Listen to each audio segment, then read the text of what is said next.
Think of this. 565 princely states. That's how fragmented India was in 1947 when the British left. Some were as large as European countries and some smaller than a district. So, unifying and forging these into a single political unit was a Herculean task.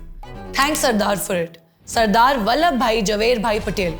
This tells us that Sardar was ready to do whatever it took to achieve political unification of Bharat. Truly our Iron Man. At times when negotiations and diplomacy worked, the integration was mostly using a simple process. First, merger. Second, democratization. Third, centralization and constitutionalization. Fourth, reorganization. But not everything was so smooth and clinical, and thus the unification of India must not be taken for granted. States like Hyderabad, Junagadh, Travancore, Jodhpur, Jaisalmer, Bhopal, Jammu and Kashmir, Manipur and others required skilled diplomacy and sometimes military might. As the head and in charge of the State's Department, the responsibility fell on the shoulders of Sardar Patel and he delivered. We celebrate 31st October as the National Unity Day to commemorate and celebrate the man who forged India into a single political unit. And that is also the purpose of this video, to look at some stories of integration of these different political units with India.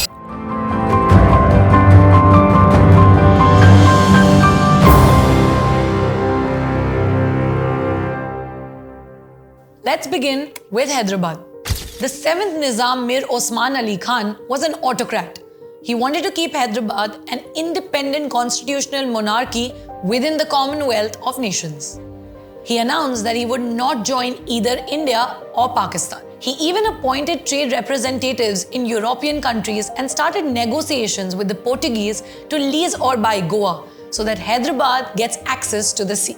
This was alarming. Indian leaders including Sardar Patel, B.R. Ambedkar and Nehru became concerned with the problem of secessionism. Ambedkar called it, and I quote, a new problem which may turn out to be worse than the Hindu-Muslim problem, as it is sure to result in the further balkanization of India.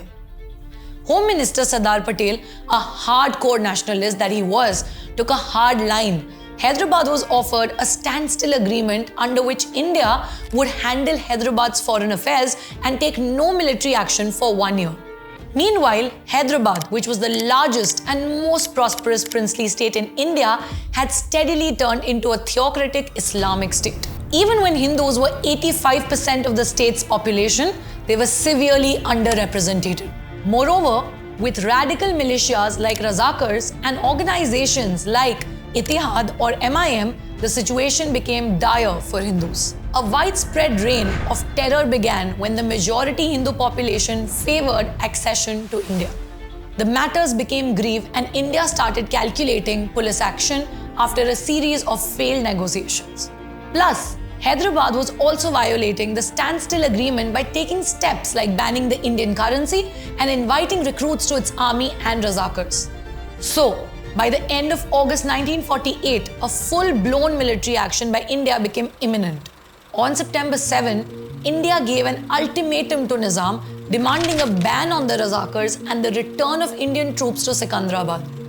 On September 13, Operation Polo commenced. By September 17, Nizam announced a ceasefire after the Hyderabad army and Razakars were soundly rooted. On September 18, Indian Army's General Chaudhary led an armoured column into Hyderabad at around 4 p.m. and the Hyderabad army formally surrendered. And that is how Hyderabad became a part of the modern-day Indian Republic. You see, not everything was smooth and clinical. Next, let's go to Junagadh, now in the state of Gujarat. The princely state of Junagadh was ruled by Nawab Muhammad Mahbat Khanji III. Being a Muslim and under the influence of the Muslim League politicians, he wished to join Pakistan. But on the advice of his Diwan Shah Nawaz Bhutto, till the last moment, Nawab gave the impression that he would join India. On 15th August 1947, he acceded to the dominion of Pakistan against the wishes of 80% Hindu population of Junagadh. Two principalities under Junagadh, Mangrol and Babriwad, declared independence and joined India. but the Nawab reoccupied them militarily. On the part of India, it refused to recognize Junagadh's accession to Pakistan. The people of Junagadh also rose up in revolt. A group led by Mahatma Gandhi's nephew, Samal Das Gandhi, formed a government in exile. India gave clandestine support to the government in exile. All of this forced the Nawab to flee to Pakistan. But before leaving, Nawab emptied the treasury of Junagadh and sent the riches to Pakistan. On 9th November 1947, the Indian government took over the state's administration to re-establish peace. In a plebiscite held on 20th February 1948, in which 99.95% of the population voted to join India, only 91 voted for Pakistan. This is the story of how Junagadh became a part of India. The other important state that wanted to remain independent was Travancore in southern India. At the time of independence, the state was ruled by Maharaja Balarama Verma, who was aided by his Diwan or the Prime Minister Sir C.P. Ramaswamy Iyer. Travancore was one of the wealthiest and the most developed princely states in India. So in June 1947, Diwan C.P. Ramaswamy Iyer announced that Travancore would not join the Indian Union. Instead, it would declare itself an independent sovereign state. This led to significant political unrest in Travancore. Common people carried out widespread protests.